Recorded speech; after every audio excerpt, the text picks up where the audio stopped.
Please take your seats quickly, ladies and gentlemen. Thank you. Hi guys, welcome to OneMinuteTennis.com.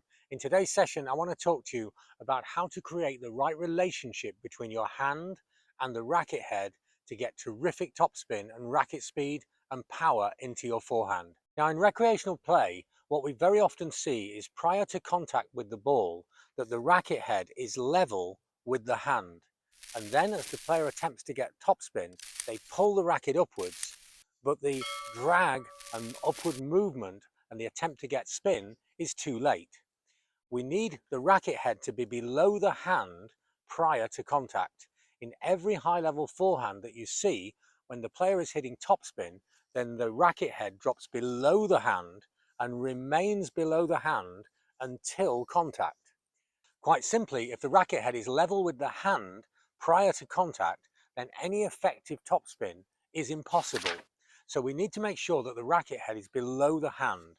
But to do that is not so easy, because it's easy to feel what our hands and our body is doing, but it's not so easy to be aware what tools and instruments that we're holding, such as rackets. It's not so easy to know what they're doing, especially in a very, very short space of time.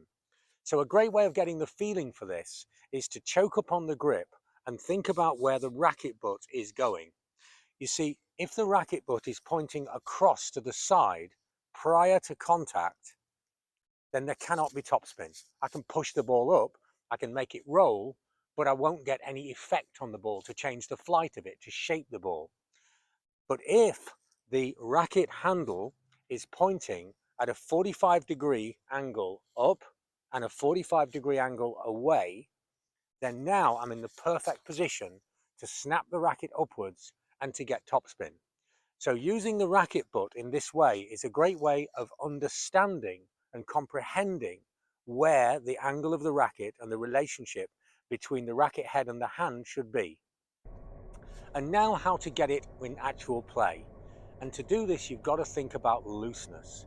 You see, it's pretty natural if I take the racket back and come forward and I'm very loose, that I'll find that position.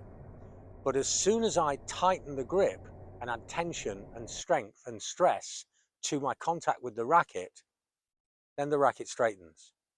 It loosens, it straightens. It loosens, it straightens. So by using this as a very simple progression, make some strokes where you hit the ball with the choked up kind of baby grip, and you'll find that naturally you can feel where the racket head is, because you can feel where the racket handle is.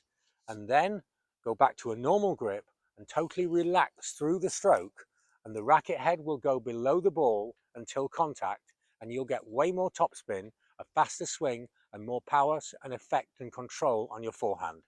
I hope this makes sense. Let me know how it works in your game or the players that you work with. And if you like my ideas, have a look at our books on Amazon.